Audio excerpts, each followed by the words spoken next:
You are a person of action, someone who does things decisively. Since you've set a new goal, you immediately get to work.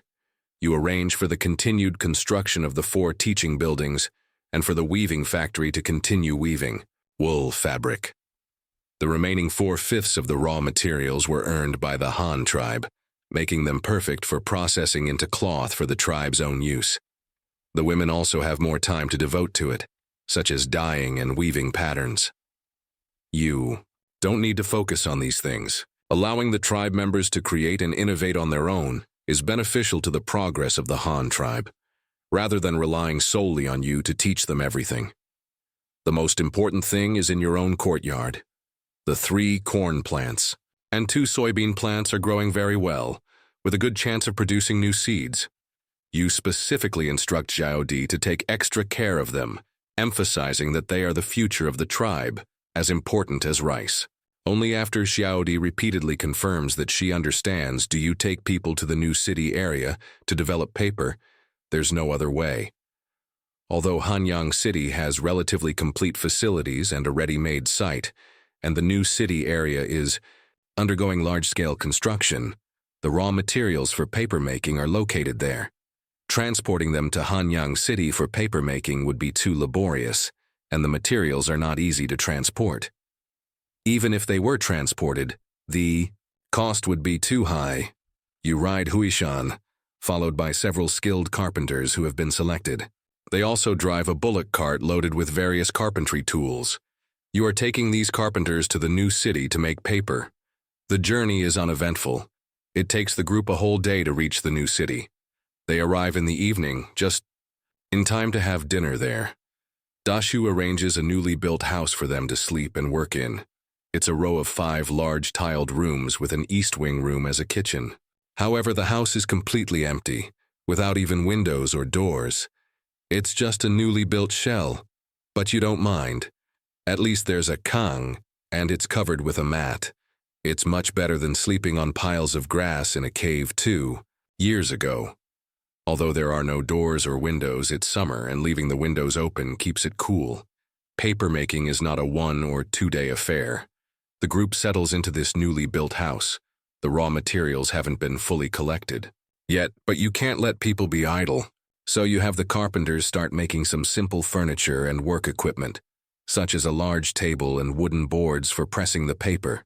You assign tasks to the accompanying carpenters, and then you go to find Dashu and Shuda. You ask them to allocate carts and manpower to start collecting the pulp from the zhijiangshu trees on Nanshan starting tomorrow.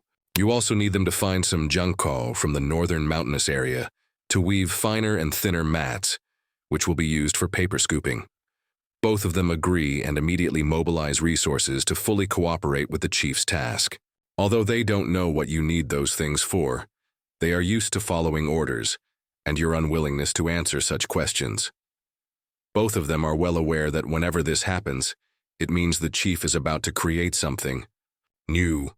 So asking now is pointless. Even if you told them, they wouldn't understand. It's better to wait for you to make the thing, and then they'll understand at a glance without needing to be told. Early the next morning, 2 teams set out to collect the raw materials.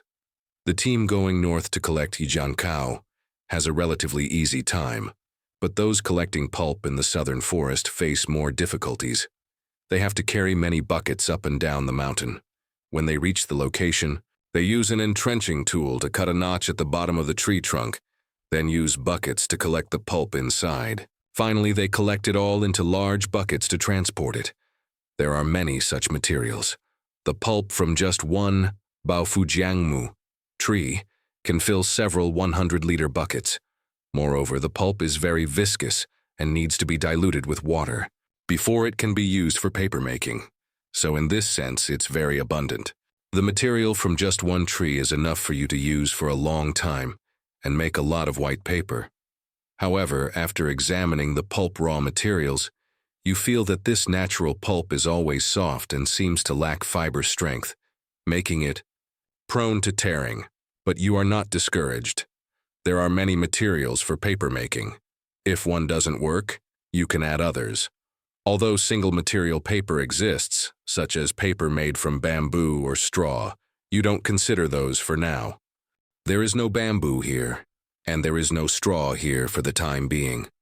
Moreover, the process of making paper from straw is very troublesome, and the pollution treatment is very serious. If not handled properly, it can cause great harm to water sources. Although these cannot be used, there are many other things that can be used to make paper. Bark removed from wood processing, and the shorter hemp fibers left over from hemp cloth spinning can also be used to make paper. And the demand is not very large. You just need to mix them a little into the existing pulp. These natural pulps do not require much processing. Currently, the main processing is for bark and hemp fibers. These things are still very hard and not white in color, so they need to be boiled first. You have the carpenters build a simple stove in the yard and set up a large pot to boil the bark and hemp fibers. The square courtyard, 16.6 meters per side, has been transformed into a temporary paper-making workshop, except for the 5 main rooms. There's a stove and a large pot for boiling materials, a foot-operated mortar and pestle, originally used for husking rice, now used for pounding pulp, and a large shed with a wooden frame underneath holding a large wooden water trough. This is used for holding the pulp and scooping the paper. Next to it is a table specifically for placing the paper sheets. People in the courtyard are boiling bark, hemp clumps, and hemp stalks. Actually, hemp stalks can also be used for paper making, although the main part used from the ramie plant is the bast fiber. The inner stalk can also be used for paper making, so there's no waste. This material needs to be boiled for a long time, at least for 1 or 2 days continuously. While waiting, you start having people prepare the thin grass mats for paper scooping. First, the zhijiangshu leaves are split with a knife, cut into narrow and thin strips, then soaked in water, and boiled in a pot for an hour to soften them and make them more flexible. Then they are taken out and dried, and can be used for weaving mats. This is also delicate work and requires another 2 days of waiting. You can't stand being idle, so you have people build a brick lane in the courtyard for drying the paper. This is actually a device for drying the paper. Most paper making is wet process paper making, which means mixing plant fibers and water together to form pulp, and then scooping the paper from the water. But this kind of paper is very wet and cannot be used, so it needs to be dried. There are 2 methods for drying wet paper.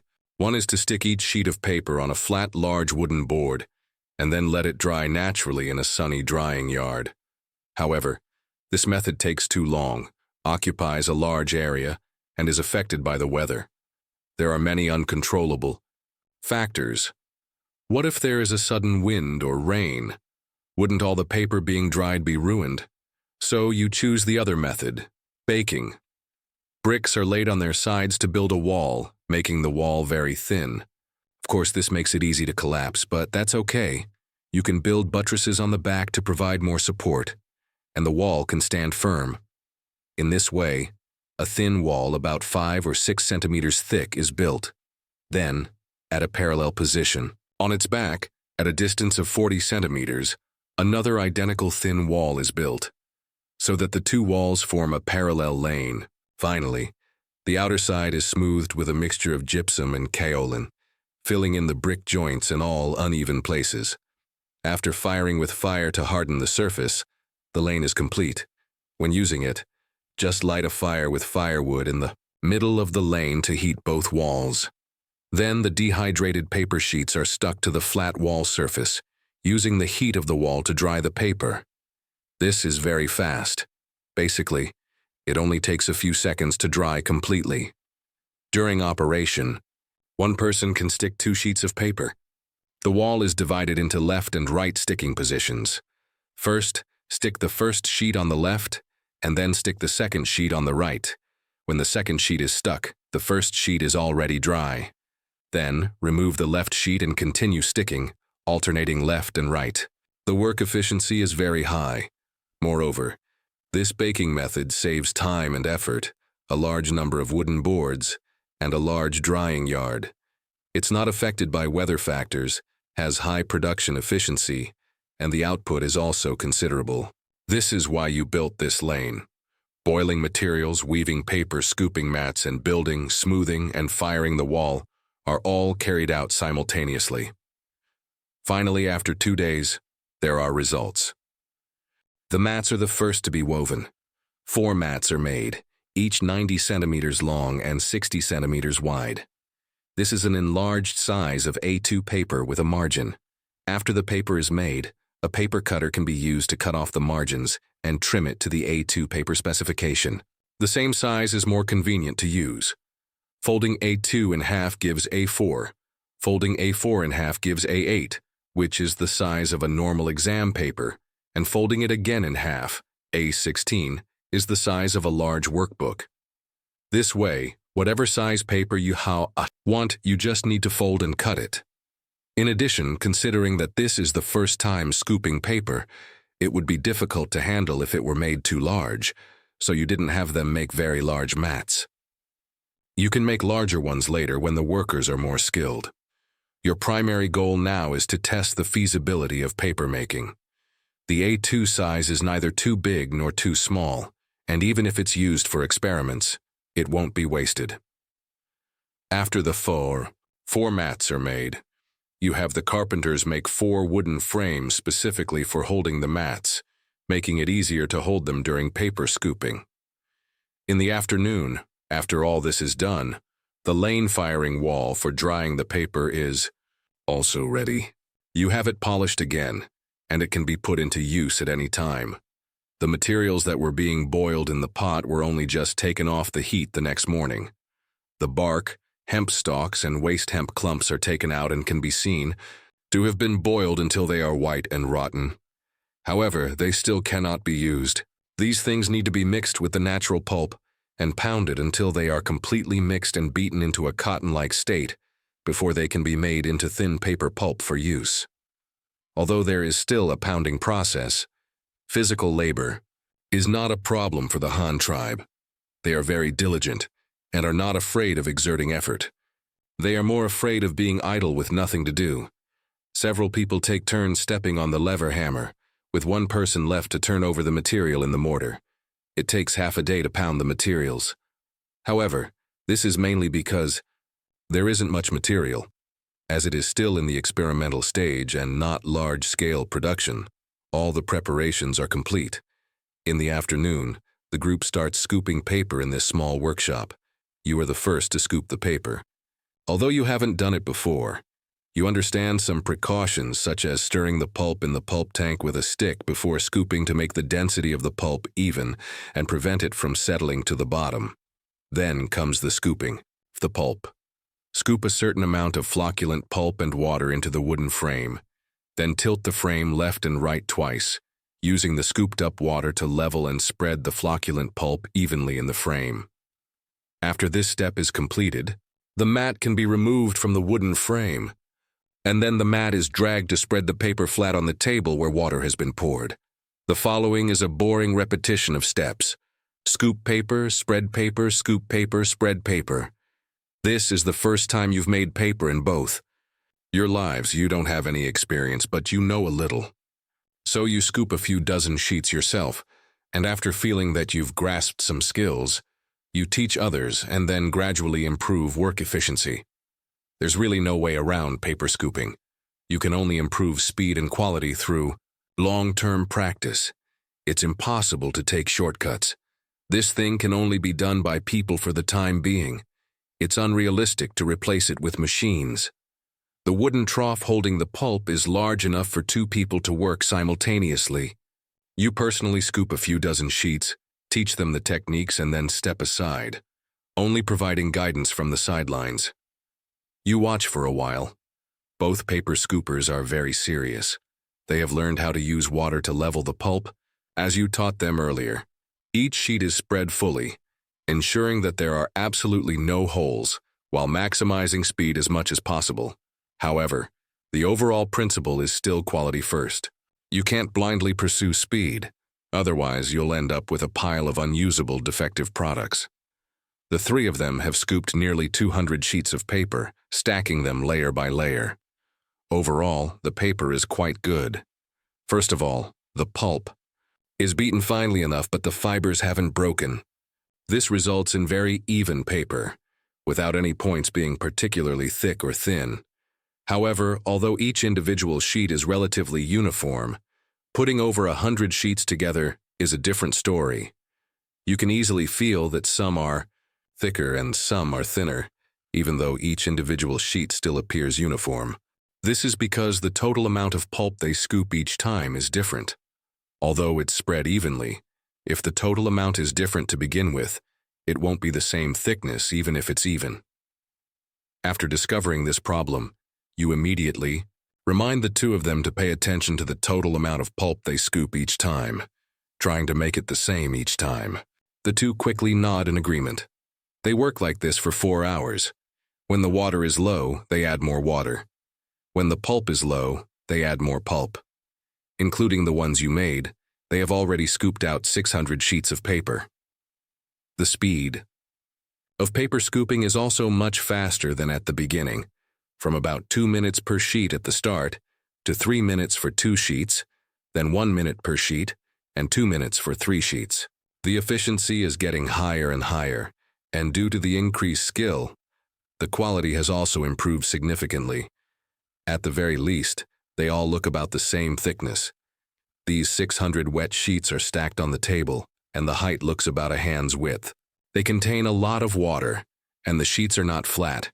Because grass mats are used for paper scooping, the paper also has many faint marks from the grass mats.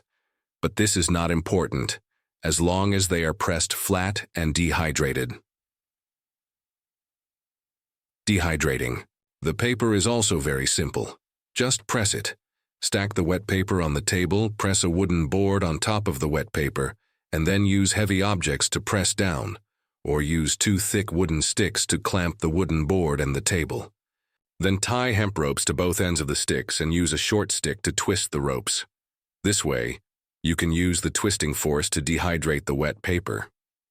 Some people might wonder if stacking so many wet sheets together and pressing them so hard will cause the paper to stick together or become a large block of paper. Actually, it won't. In fact, during the paper scooping process, the tiny fibers of these plants have already intertwined and connected with each other under the back and forth swaying of the water. That is to say, these fibers are connected very firmly in the horizontal direction, but the vertical direction is different. Because of the flushing of the water, the upper and lower surfaces of the paper are very flat, making it impossible for them to stick together. The wooden board is pressed lower and lower, and the water in the paper decreases. When it's pressed, until no more water comes out, the stack of wet paper, which was originally 10 centimeters thick, is now only 4 centimeters thick, and the uneven marks of the grass mats on the paper surface have disappeared. They have all been pressed very flat, looking like a thick yellowish-white cardboard. So many steps have finally reached the last one, sticking the dehydrated paper to the firewall to dry. However, this also requires certain tools. Otherwise, it's not easy to handle. You have the carpenters make 2 tools similar to blackboard erasers or scrapers. They have a handle and are covered with a layer of tanned antelope skin with short fur, creating a tool specifically for sticking paper. This thing looks a bit like a dog-leg-shaped broom, but it's not a broom. It's like a large eraser covered with animal skin. As usual, you go first. A large fire is burning in the lane, heating the 2 thin walls very hot. You peel off a wet sheet of paper from the table, hold one corner of the paper with one hand, and use the dog-leg-shaped brush in the other hand to support the paper. Then you stick the paper to the wall with your left hand, and the brush in your other hand smoothly brushes the paper flat, making it adhere flatly to the wall. The action looks like you're holding a bucket of paste and secretly pasting slogans on the street, giving it a very strong vibe of a Republican-era student pasting slogans at night. This paper is so important, it will affect our future development. Chief, what exactly is this paper used for? Dashu wasn't very interested in paper at first, but when he heard you say that paper would be related to the development of the tribe, he immediately paid attention. Even Shuda, who usually doesn't care about these trivial matters, became very interested. He looked at the white paper in his hand over and over again, wanting to see what magical uses this thing had. Hey, it has many uses, not to mention far off uses, just the purpose of making paper this time. I actually plan to use this thing to paste windows. Look at this white paper. Is it very thin? Look at it against the sun. Can you see a lot of light through it?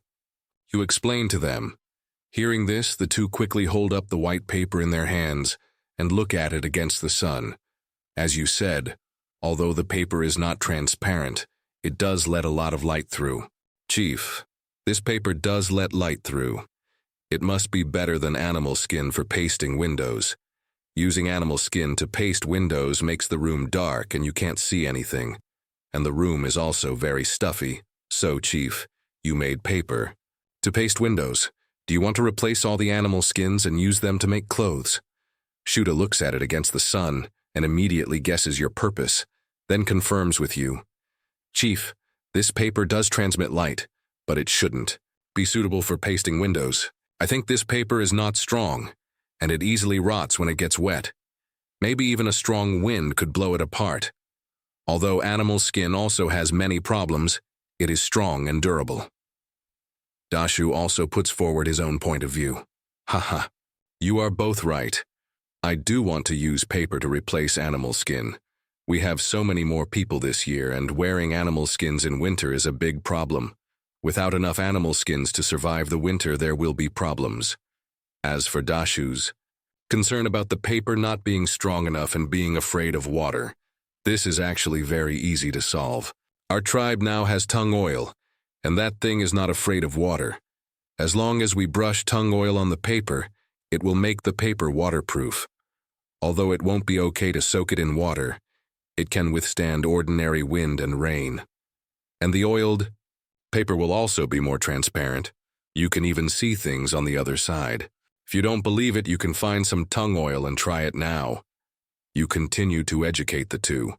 The two are dumbfounded. They didn't expect that putting two unrelated things together could produce such an effect. Although they are curious about how the chief knows this, they tacitly don't ask. Shuda is the first to be unable to resist the temptation and plans to conduct an experiment on the spot. He quickly calls a guard standing at the gate of the courtyard and asks him to get some tung oil. Dashu also continues to ask you about his doubts. Chief, if you can really make the kind of oiled paper you mentioned, then pasting windows is definitely no problem. But if it's only used for pasting windows, it can't be said to be related to the development of our tribe. What else is this paper used for? Hey, another use, and the main use, is for writing. You smile mysteriously. Writing? Can this thing draw lines? Oh right, it's to write on this paper, right? Shuda says in a sudden realization. Yes, that's right, it's to write on paper. You've been in the Han tribe for so long. You should be able to see the importance of Hanzi. Hanzi can not only be used to record important things, but also to transmit information, just like we write Hanzi on animal skins and use flying eagles to transmit information. And have you noticed that paper is much lighter than animal skin and can be made by ourselves? It's not limited by quantity like animal skin. We can make as much as we want. In addition, because it is lighter and thinner, we can write many words at once and send a lot of messages at once, which is much more convenient than using animal skin. You explain to them one by one. So it can only be used for writing? But what's the use of writing so many words? It can't be eaten or drunk. It's better to use it to paste windows. When Shuda hears that this thing is actually used for writing, he immediately becomes disgusted with paper. He is very unwilling to be forced to do homework by you. The mandatory classes in the military camp to learn Hanzi were simply torture for him. If you hadn't told him that leading troops requires literacy, otherwise he wouldn't be able to understand his own orders, Shuda might have run away at that time. Learning Hanzi? Impossible. But Dashu is frowning slightly on the side, thinking about what impact writing on paper will have on the Han tribe, so much so that you would say that paper will be related to the development of the Han tribe, and place such importance on the positioning of paper. It has to be said that Dashu is a smart person. He quickly thinks of the deeper role and long-term future of Hanzian paper. The first thing he thinks of is the murals painted by the elders on the rock walls of the cave, which are the inheritance of various skills. But what if those murals were put on paper, plus detailed text descriptions? Would it be better to pass on these skills? The answer is, of course, yes.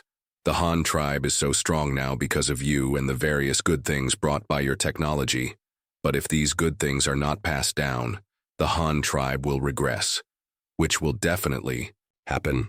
However, what he didn't expect is that you are not only using words and paper to pass on knowledge, but also to use these things to educate people, to cultivate the culture of the next generation, and to let them think and create on their own.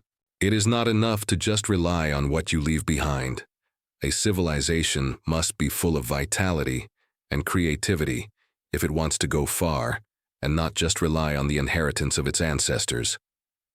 Only in this way can it survive better. Just as Dashu is lost in thought, the guard who was sent by Shuda to find tung oil returns. He really didn't take much, just a small porcelain bowl, probably from the carpenters.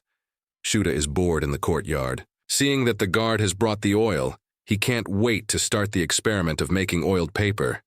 Chief, how do you use this tung oil? Do you need to rub it on the paper with a rag? Shuda is also afraid of making a mistake, so he quickly asks you. No need for a rag, it's just an experiment. Just pour some on it, not too much. You instruct.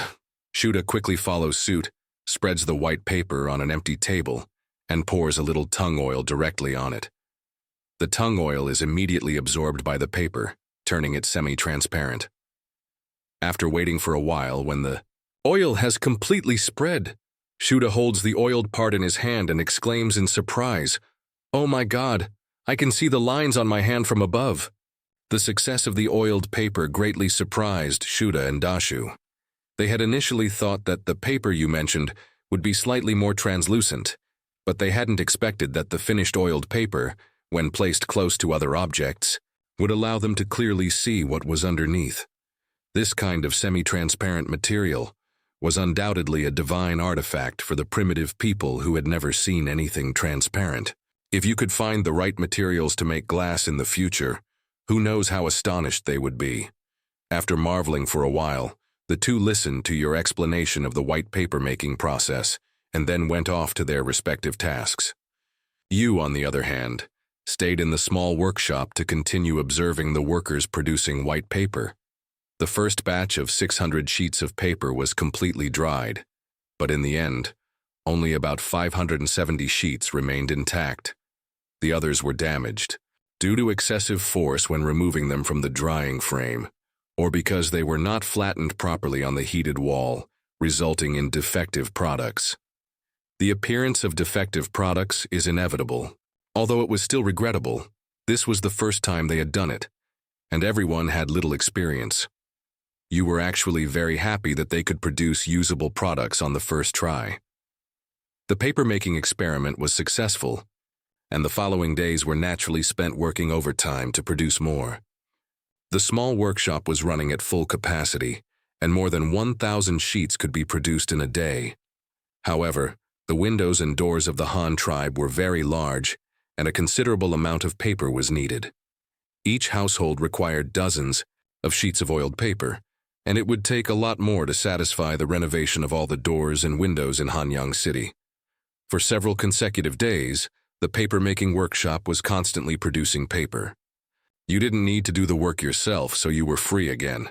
But there were so many things that needed to be arranged by you, and it was impossible to do nothing, so you started to study other things.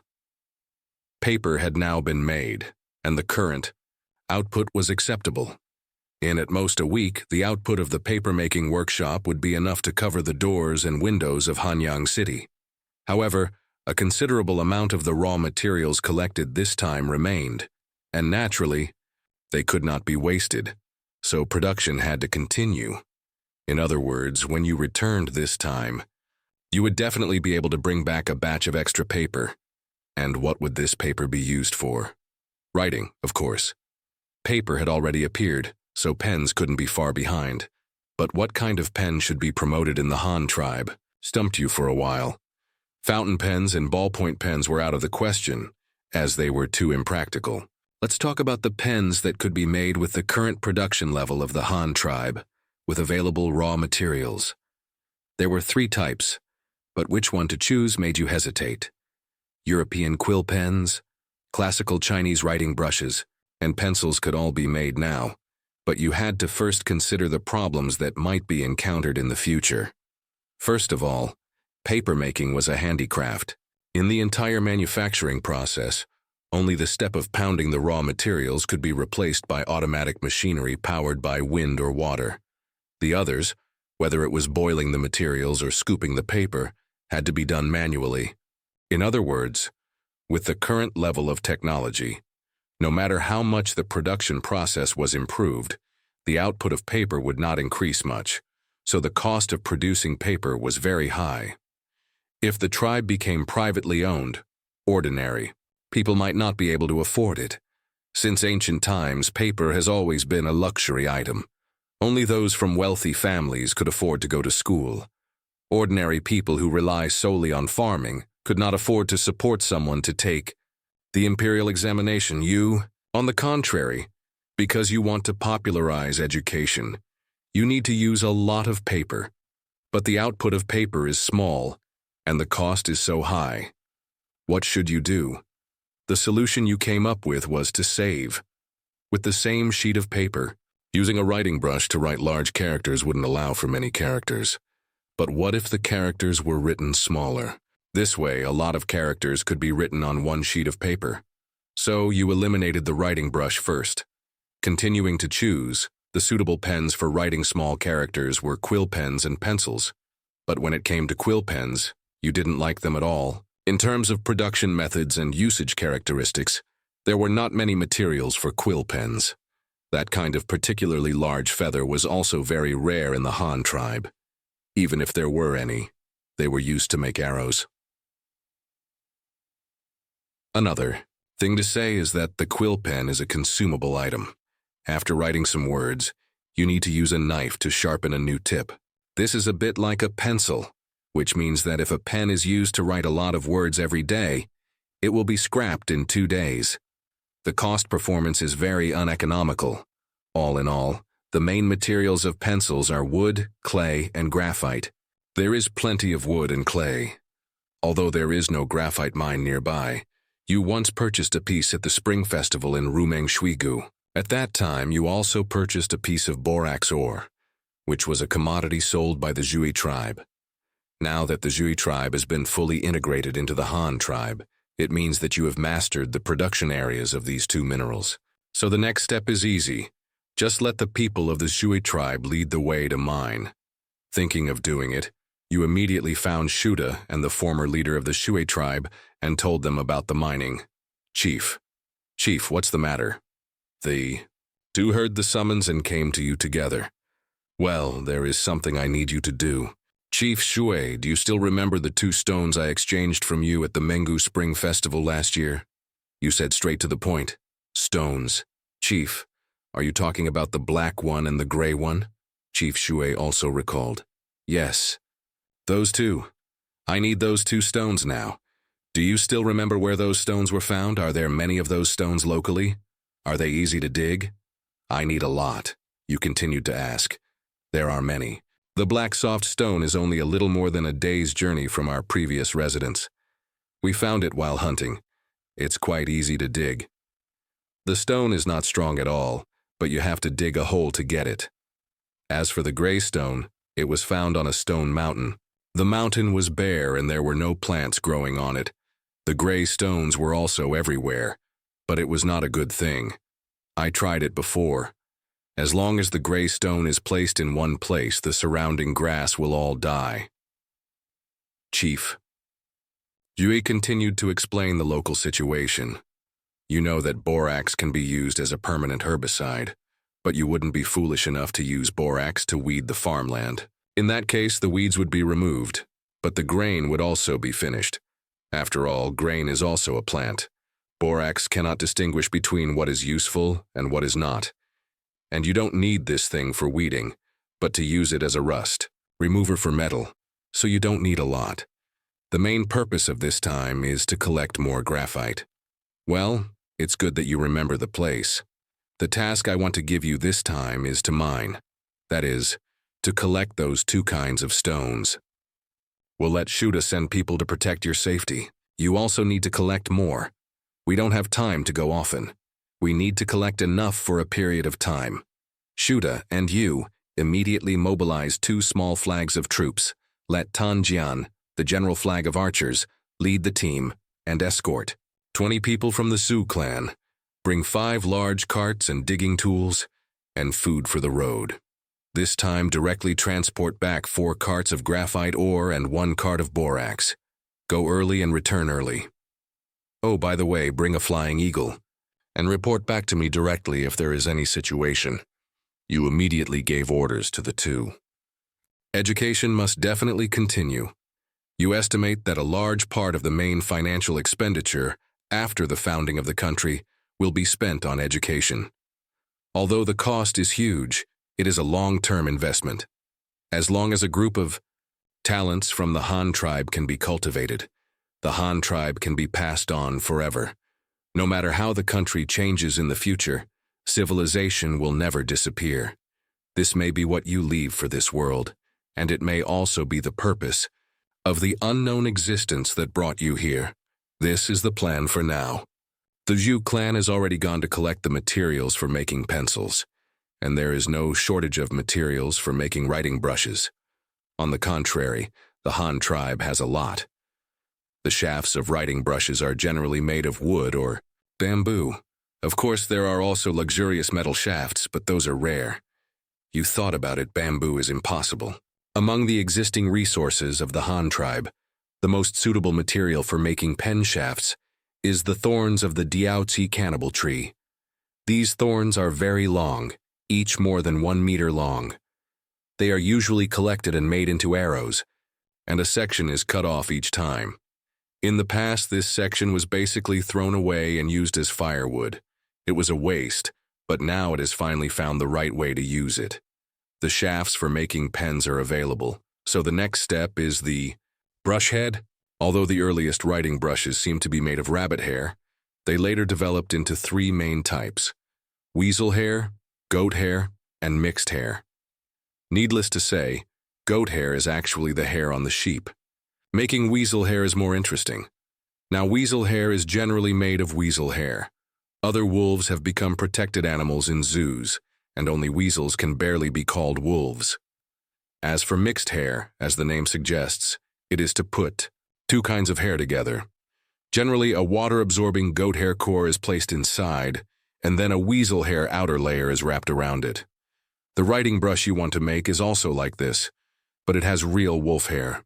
In the winter of the previous year, just a few months after you came to this world, the Han tribe killed a large number of wolves, and therefore obtained a lot of original gray wolf fur. The hair of these wolf skins is arguably the best, and it is still the wolf skin in winter, which is the fullest time of the year. The amount of hair on a single skin is enough for you to make a lot of writing brushes. While thinking about making writing brushes back in Hanyang City, you also had to deal with various affairs of the tribe. On this day, after lunch, several papermaking workers were resting, and you were also lying on a mat in the house for a nap. It was a hot summer day, and the temperature at noon was too high, but it still couldn't stop good news from reaching your ears one after another. The people punting bamboo rafts on the river were none other than the Ling tribe, the group of people you encountered when you went to the swamp to find wild rice, the ones who were soaking in the water to collect water. Caltrops. At that time, you were paddling a self-made fish skin boat, and then you stepped into the swamp with flippers in front, them to collect rice. It's no exaggeration to say that you left a deep impression on them at that time. You could make a means of transportation that floated on the water, and you could enter the forbidden area in their mouths without being swallowed by the swamp. This was almost godlike in their minds. Of course, they also tried to contact you and learned from you how to make rafts with wood. A few floating logs tied together could support people floating on the water. This idea was really amazing.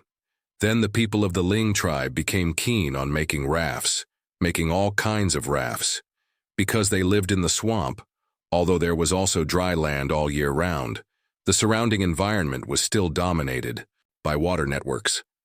Without this kind of transportation that could float on the water, relying on swimming alone could not go far, so they began to try to use many different materials to make various rafts, until one day they found bamboo in the swamp. Speaking of this, it is actually a bit regrettable. There was originally a bamboo forest in the swamp, but you were only focused on finding rice at that time, and you had no other thoughts, and there was no time and opportunity to find other things. At that time, there was still a group of blue wildebeests tied to the shore. It was hard to say whether they would run away if you went back late, so you went back quickly after finding the rice. It was precisely because of this that you missed the versatile material of bamboo. But your bad luck doesn't mean that the Ling tribe's luck is also bad. They live in the swamp every day, so they are naturally more likely to encounter those bamboos. It is precisely because of the discovery and use of bamboo that the living standards of the Ling tribe have rapidly improved. In the past, they could only soak in the water to collect those wild water caltrops, or occasionally catch a small beast to satisfy their hunger. But after they had bamboo, they could go further, to collect water caltrops on bamboo rafts. Because of the expansion of their territory, their harvest was also several times that of before, so that the Ling tribe would not be hungry. And this is only one aspect. Since they had bamboo, the Ling tribe's ability to make weapons has also been greatly improved. Bamboo spears, bamboo lances, bamboo bows and arrows, and bamboo fish forks and baskets. The birth of these bamboo weapons gave them the ability to eat meat.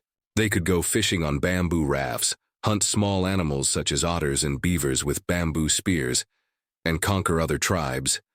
However, the tribes in the swamp are very limited, far fewer than the tribes on land. After all, not everyone can obtain enough food in the swamp.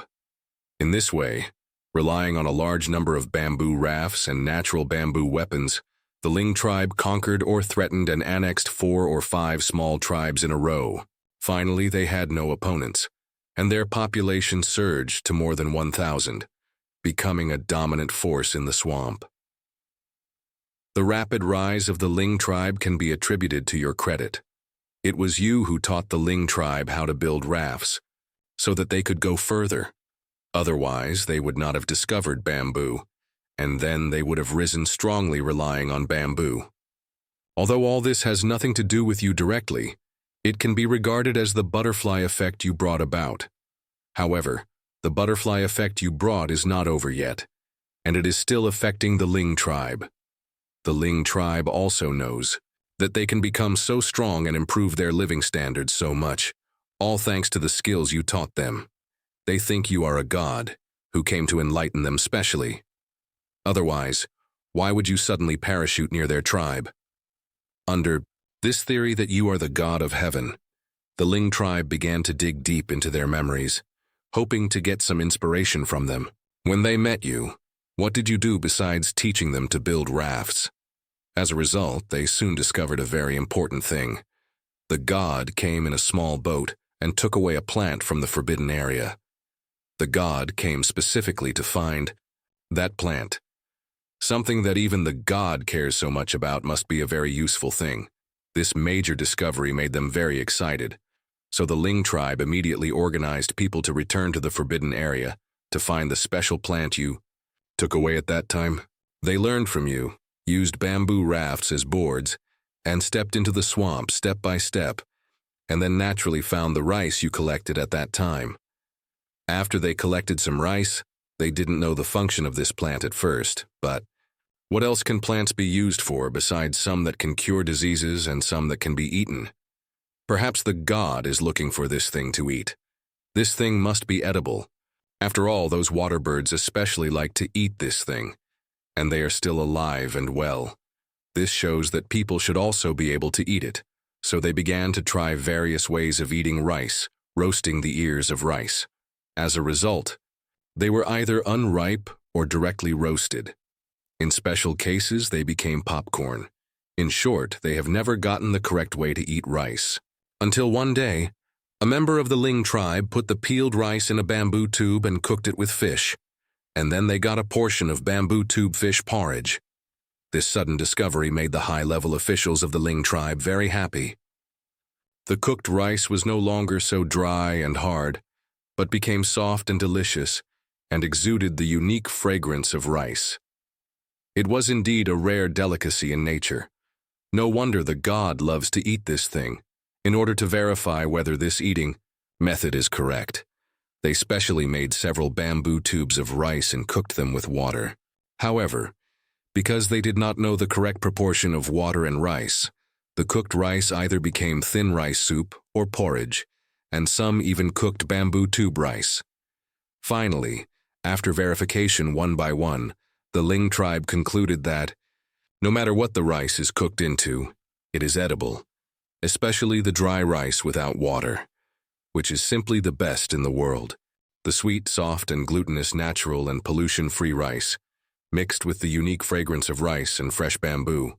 The soft and glutinous taste is not only very delicious, but also suitable for all ages. Even children and the elderly with weak teeth can eat it, and it is also very filling. Half a bamboo tube of rice can feed an adult. It is even better to eat this rice with roast meat, roast goose, roast fish, or broth. This new food quickly became popular in the Ling tribe. They began to frantically search for rice nearby. Sure enough, their efforts were rewarded. The Ling tribe successively found more wild rice gathering places in the swamp, which became the first target of the Ling tribe's collection team. Rice gradually began to surpass their water caltrops and became a staple food that the people generally liked. Although they have not yet learned to grow rice and still rely on collecting the rice grown from wild rice, this is undoubtedly paving a broad road to farming for the Ling tribe. As long as they continue to eat rice, it is only a matter of time before they develop to grow it themselves. But no one ever thought that this conclusion would be realized so quickly. Speaking of this, we have to start from the day when the Ling tribe suddenly discovered that the Han tribe's new city was planting rice by the river. The large river east of the Han tribe's new city district actually connects to the swamp system to the northeast. To be precise, the river's source is the northeastern wetlands. Since the waterways were connected, the Ling tribe, having recently mastered the skill of building bamboo rafts, naturally had no reason not to explore. In fact, they had already sent people to investigate as early as the melting of the ice and snow this year. At that time, they had already discovered signs of human habitation, such as the smoke from the cooking fires of the Han tribe's early trading teams and soldiers. At that time, the population gathered there was less than 200 people. From afar, it did indeed look like a medium-sized tribe. The Ling tribe, which had rapidly expanded through military annexation, naturally wouldn't let this small tribe slip away. However, they hadn't brought many people at that time, only one raft and a few individuals. They weren't in a hurry, as the saying goes, the monk can run, but the temple can't. Since they already knew the location of the settlement, how could the duck that was already in their mouths fly away? But when they gathered their forces and returned, the new city district was already teeming with over 1,000 people. The Han tribe members themselves weren't that numerous at the time. The majority were laborers from nearby tribes. But the Ling tribe didn't know this. When they saw the number of people on the shore had suddenly increased to almost the entire population of the Ling tribe, they started to feel uneasy. They had no confidence in fighting these people. So they retreated again and sent people to occasionally spy with small bamboo rafts. This observation lasted for about 3 or 4 months. During this period of observation, they also discovered the uniqueness of the Han tribe. The Han tribe not only had a large population, but also had a huge number of carts and various strange tools. Their observers had hidden in the reeds on the opposite bank and witnessed firsthand the Han tribe building a tall, rammed earth city wall in less than half a month. This is a very powerful tribe. We should learn from them. This was the decision of the Ling tribe's leadership after hearing the reports from their subordinates. Thus, more frequent reconnaissance began.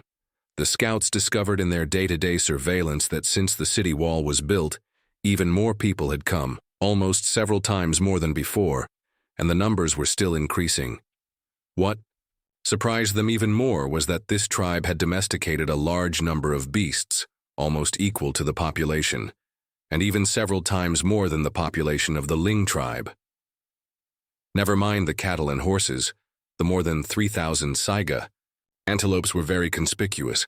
Although they were far away, their sheer numbers made them impossible to miss, especially when they entered and exited the city gates every morning and evening.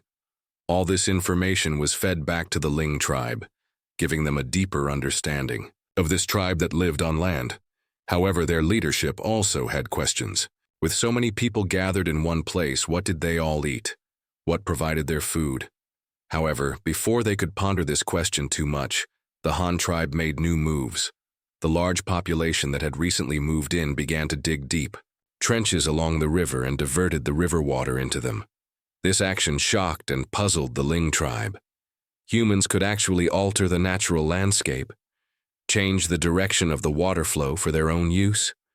Although they didn't know the purpose of this at the time, it gave them great inspiration.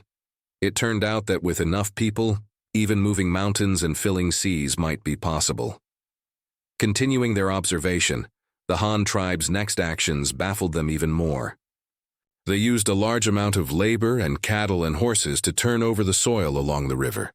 From afar, across the river, the entire overturned ground showed neat, dark brown veins. Then, the Han tribe's next move was even more puzzling. They actually used the newly diverted water to flood all the overturned land, and then they sprinkled something in some places. From afar, across the river, the modified paddy fields would reflect a large area of light under the sun, making them very noticeable. This news was naturally also transmitted back to the Ling tribe. However, they never understood the purpose of the Han tribe's modification of the paddy fields. But they knew that the Han tribe wouldn't have put in so much manpower and resources to do something useless. There must be further changes to that. Tendichi, sure enough, just over 10 days later, the small patch of land where something had been sprinkled began to grow a kind of plant. From afar, across the river, on the large surface of reflecting water, there was a large patch of lush green plants, impossible to ignore. In the following days, those thousands of people came out of the city wall again in groups. They pulled out the lush green plants from the ground, and then replanted them one by one in the large flooded area, planting them very neatly and sparsely. These transplanted plants were not very conspicuous after transplanting. However, they grew rapidly. After a short period of rejuvenation, they quickly entered the tillering stage. The seedlings, which originally had only a few leaves, quickly branched out. In just a week, they covered the paddy field, turning it into neat rows of green. This change in the paddy fields greatly surprised the Ling tribe. Based on all the changes they had learned so far, it seemed that this tribe on the shore had spent so much time and effort seemingly to obtain these plants. What kind of plant was so important? This information was fed back to the Ling tribe one by one, and then their leaders made a comprehensive analysis. They soon discovered an astonishing piece of information. The characteristics of this plant were very similar to the rice they guarded every day. Both grew in mud covered with water, and the tribe that planted these plants seemed to all tie up their hair. They couldn't confirm this point because they were too far away, separated by 70 or 80 meters of river, and hiding in the hay. Reads, it was difficult to see the hairstyles of the people on the opposite bank. However, they could also see that those people did not have long, flowing hair. Combining a series of characteristics, they quickly discovered that this tribe on the shore was very similar to the god they had encountered before, tying up their hair and also planting rice. Could this be the rice grown from the rice ears that the god had taken from the swamp? This conclusion excited them. They seemed to have encountered the tribe of the god. It would be great if they could meet the god again, and perhaps learn more. The Ling tribe was excited. They were very much looking forward to seeing you again, but not many people had seen you. There were only a few in the entire Ling tribe. Those who had seen you before had also entered the upper echelons of the Ling tribe because they had learned the raft-making technique you taught them. So this time, the leaders decided to send a few people who had seen you to observe in person, to see if there was any possibility of seeing you. And as chance would have it, when the leaders of the Ling tribe came to the opposite bank to observe again, you arrived the next day. It happened to be the time when you brought people to experiment. With papermaking, as the leader of a tribe, you naturally had to inspect the newly cultivated rice paddies of the tribe. That day, you rode the tall huishan and checked the growth of the rice along the border between the river and the paddy fields. At that time, he also looked over to the opposite bank a few times, but he did not find anyone in the reeds on the opposite bank. However, just because you didn't see them, it didn't mean they didn't see you. The leaders of the Ling tribe were very excited because the person riding the elephant really looked like the god they had seen before. He wore a cross-collar robe, tied up his hair with a hairpin, wore shoes on his feet, and was about the same age. They almost cried out in surprise. However, without confirming your identity, they didn't dare to rashly acknowledge you. Because you were surrounded by many people at the time, and there were even more people in their earthen city. What if they were wrong? The tribe on the opposite side was simply too powerful for them to provoke. They were too strong, so they wanted to find an opportunity to try to contact you when you appeared alone by the river. But you weren't just wandering around here. Once there was progress in papermaking, he stayed in that small workshop for several days and never appeared by the river again. But waiting blindly like this was not a solution. Finally, after waiting for several days without results, they made the risky decision to go ashore and take a look, to see if this tribe was related to the god. The people who made this decision were very brave. They were prepared to not return. Even if they were caught, they would resolutely not reveal the location of their tribe's settlement. Anyway, they came by water, and there was no trace to be found. So, the scene that just happened occurred. At noon, when everyone in the Han tribe was resting, and there was no one by the river, the 5 members of the Ling tribe began to paddle their bamboo raft towards the opposite bank. Then they landed and explored, only to be discovered by the soldiers at the city gate. And Dashu was also nearby, which was something the 5 members of the Ling tribe had never expected. What kind of people are they? Send a squad of soldiers over to take a look. Don't kill them first, it's best to capture them alive. If they don't resist, bring them here, Dashu said to the soldiers beside him, looking at the 5 people on the other side who were trying to come ashore. Yes, sir, the soldiers quickly responded. Then, a squad of spearmen assembled and ran towards the riverbank, with a few archers following behind. The several Ling tribe members in the middle of the river were also very scared at this moment. After all, daring to come ashore was one thing, but actually seeing soldiers coming with weapons was another matter entirely. What do we do? Do we go over? They're already at the shore. If we go up, we'll definitely be caught. I'm not afraid of death. But the key is that if we die just like that, our mission will fail, one man on the raft said to his companions. We go, of course we go. But you're right, we can't just die like that. So I'll swim over first by myself. You guys wait here. If they don't kill me, then you come over, said an adult woman who had had direct contact with you before. Ling Chao, let me go instead. You were the first one in the tribe to learn how to make a raft. You stay, I'll go, another lean but strong young man said, beating his chest. No, I'll go. It's precisely because I was the first to learn how to build a raft that the god will recognize me. If I go, my chances of survival are greater than yours. The tribe no longer lacks people who can build rafts, so it doesn't matter if I die, Ling Chao said firmly. Let me. The young man who had just spoken wanted to argue again, but before he could finish half his sentence, Ling Chao had already jumped into the water from the raft with a splash and swam quickly towards the shore. The young man's argument turned into a few words of concerned advice. On the riverbank, more than a dozen soldiers who had just put on their shiny black armor had reached the river. As long as those people dared to come ashore, they would be able to capture them immediately. On the bamboo raft in the middle of the river, the remaining 4 people had already inserted the long bamboo poles in their hands into the sand at the side. Bottom of the river, controlling the raft to stay in place. Ling Chao was also swimming quickly towards the shore in front of the raft, a distance of 30 or 40 meters. For the Ling tribe members who were very good at swimming, was only a matter of a few dozen seconds. Ling Chao quickly swam to the shore, but as soon as she stood up from the water, she was surrounded by more than a dozen spears. I mean no harm. I want to see your leader. Please give this to him. Standing in the water, Ling Chao didn't move randomly. Instead, she used hand gestures to communicate with the soldiers. Although they couldn't quite understand, she had a secret weapon. While speaking, she took out a large water caltrop that she carried with her. The water caltrop was black and shiny all over, shaped like a bull's head, and was as big as an egg. It looked exactly like the one she had given you before. This was the source of Ling Chao's confidence that she could survive. As long as these soldiers didn't kill her immediately, and as long as the leader of this tribe was really you, then you would definitely recognize this water caltrop.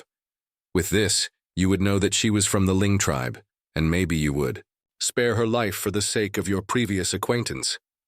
The soldiers didn't understand Ling Chao's words, but they understood her meaning. She wanted to give them the black thing, and then give it to their leader. Because Ling Chao handed out the water caltrop, while pointing in the direction of the earthen city behind them, and made a gesture of inserting a hairpin on her head. Well, if they understood correctly, it should mean to give this thing to their leader. The soldiers nodded at Ling Chao, then took a few steps back to allow her to stand on the shore. Then 2 of them put away their spears and grabbed her arms. Only then did the others put away their spears. The squad leader also took the water caltrop from her hand, gestured to her, and indicated for Ling Chao to follow them to the city. Ling Chao didn't resist either. Seeing that these soldiers were willing to take her to the city, and didn't directly intend to kill her, she followed them obediently. The squad leader led 2 people to bring Ling Chao back in the direction of the earthen city, while the remaining dozen soldiers remained on the shore, guarding against the 4 remaining people on the bamboo raft in the middle of the river. The group of 4 quickly arrived at the city gate. Dashu had been waiting here all along. Seeing the soldiers bring 1 person over, he also nodded secretly. City. Lord, this woman seems to want us to give this thing to the leader. We don't know what this thing is. Look, should we take it to the leader? The squad leader asked Dashu, handing him the water caltrop. Dashu didn't answer immediately. Instead, he picked up the water caltrop and looked at it carefully.